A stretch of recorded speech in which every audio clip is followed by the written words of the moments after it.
नमस्कार। आज हम अध्ययन करेंगे बीए सेकेंड ईयर के पेपर फर्स्ट के अंतर्गत रीतिकाल का प्रवर्तक। आज का हमारा विषय है रीतिकाल के प्रवर्तक कौन रहे। इससे पहले की कक्षाओं में हमने अध्ययन किया था रीतिकाल में रीति शब्द का अर्थ, रीतिकाल का नामकरण, भिन्न भिन्न आचार्यों ने अपना मतानुसार रीतिकाल को क्या नाम दिया, रीतिकाल के अंतर्गत प्रचलित काव्यधाराएं, रीतिकाल की 3 काव्यधाराएं, रीतिबद्ध, रीतिमुक्त और रीतिसिद्ध काव्यधारा, और रीतिकाल के प्रमुख कवियों के बारे में। आज हम अध्ययन करेंगे रीतिकाल के प्रवर्तक के बारे में। तो आज का हमारा विषय है रीतिकाल का प्रवर्तक। रीतिकाल के प्रवर्तक के संबंध में भिन्न भिन्न आचार्यों के अपने भिन्न भिन्न मत रहे हैं। किसी ने रीतिकाल के प्रवर्तक के रूप में आचार्य चिंतामणि को स्वीकार किया है, तो किसी ने केशवदास को। तो आज की हम कक्षा में यही अध्ययन करेंगे। तो इसके अंतर्गत पहला नाम जो हम देखते हैं, प्रश्न आता है कि आचार्य रामचंद्र शुक्ल ने रीतिकाल का प्रवर्तक किसे माना। यह परीक्षा में पूछा जाता है कि आचार्य रामचंद्र शुक्ल के अनुसार रीतिकाल का प्रवर्तक कौन है, या आचार्य रामचंद्र शुक्ल ने रीतिकाल का प्रवर्तक किसे माना। तो आचार्य रामचंद्र शुक्ल ने रीतिकाल के प्रवर्तक के रूप में जिसे स्वीकार किया है वो नाम है चिंतामणि का। तो इसके संबंध में हम कह सकते हैं कि रीतिकाल का प्रवर्तक कौन है, इसके संबंध में भिन्न भिन्न विद्वानों के अपने अपने मत रहे हैं। तो जहां हम आचार्य रामचंद्र शुक्ल का मत देखते हैं तो उनके अनुसार रीतिकाल का प्रवर्तक जो है चिंतामणि है। इसके संबंध में उन्होंने जो तर्क दिया है वो कहते हैं कि रीतिकाल जो है, इसके बारे में वो कहते हैं कि हिंदी में रीति ग्रंथों की अविरल और अखंड परंपरा का प्रवाह केशव की कवि प्रिया के 50 वर्ष पीछे चला, और वो भी एक भिन्न आदर्श को लेकर। तो यहाँ उनके कहने का तात्पर्य है कि आचार्य रामचंद्र शुक्ल ने चिंतामणि को रीतिकाल का प्रवर्तक जिस आधार पर माना है, उस बात में ये कहते हैं कि हिंदी में रीति ग्रंथों की जो अविरल अखंड परंपरा है, अविरल अर्थात बिना रुके, अखंडित बिना किसी खंड के जो परंपरा का प्रभाव मिलता है, वो केशव के ग्रंथ कवि प्रिया के 50 वर्ष पीछे चला, अर्थात केशव की कवि प्रिया के 50 वर्ष बाद मिलता है, और वो भी एक भिन्न आदर्श के साथ, जिसका आदर्श केशव के आदर्श से बिल्कुल भिन्न था। तो इनका मानना है कि केशव की कवि प्रिया के रचना के 50 वर्ष बाद जो है रीतिकाल का आगमन मानते हैं ये। तो इस आधार पर भी ये रीतिकाल के प्रवर्तक के रूप में केशव को स्वीकार नहीं करते। अब कुछ इन्होंने और भी तर्क दिए हैं जिनके आधार पर ये केशव को रीतिकाल का प्रवर्तक स्वीकार नहीं करते। वो इस प्रकार से हैं कि शुक्ल जी ने निम्न कारणों से केशव को रीतिकाल का प्रवर्तक स्वीकार नहीं किया है। वो कारण क्या रहे? इनका मानना है कि रीति ग्रंथों की अखंड परंपरा केशव के 50 वर्ष बाद मिलती है, अर्थात केशव का जो ग्रंथ है उसके 50 वर्ष बाद उन्हें हमें जो है रीति ग्रंथों की परंपरा मिलती है, जो कि निर्बाध रूप से चली आई। दूसरा कारण वो ये कहते हैं कि परवर्ती रीतिकारों ने भिन्न आदर्श को अपनाया, अर्थात केशवदास के जो बाद के रीतिकार हुए, बाद के जो रचनाकार हुए, उन्होंने केशव के आदर्श को ना अपनाते हुए वो एक भिन्न आदर्श को लेते हुए चले।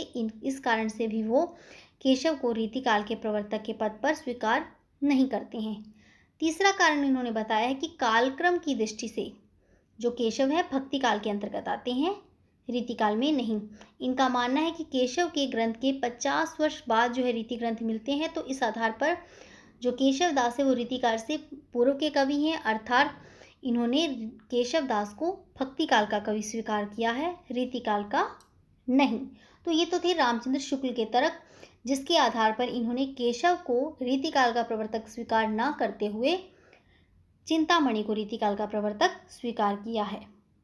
परंतु कुछ ऐसे आचार्य भी हुए, कुछ ऐसे विद्वान भी हुए जिन्होंने केशव को रीतिकाल का प्रवर्तक स्वीकार किया है, रीतिकाल के प्रवर्तक के रूप में माना है।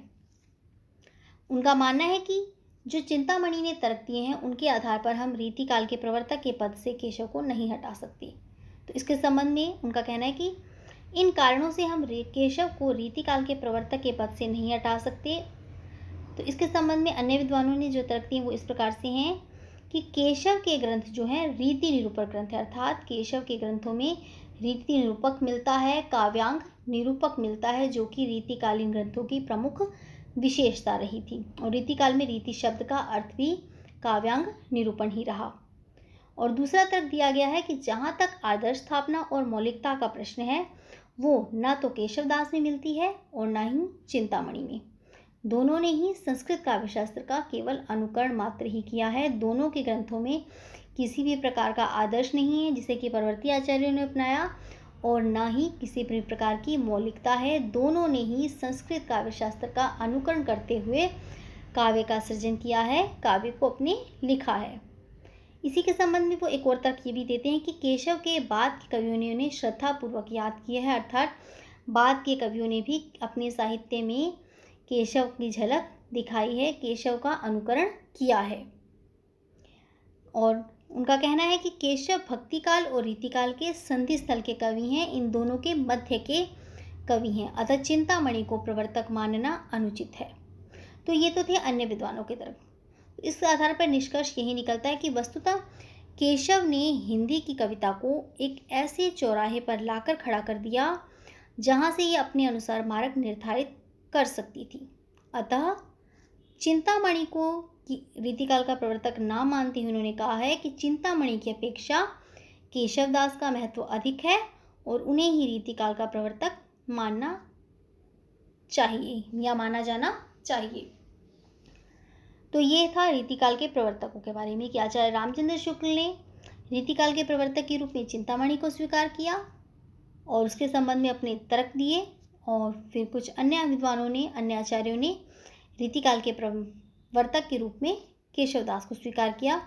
और आज जो है रीतिकाल के प्रवर्तक के रूप में केशवदास स्थापित हैं, और उनके संबंध में यही कहा जाता है कि केशव ने हिंदी की कविता को एक ऐसे चौराहे पर, एक ऐसे मार्ग पर लाकर खड़ा किया जहाँ से वह अपने अनुसार मार्ग निर्धारित कर सकती थी, अपने अनुसार मार्ग चुन सकती थी।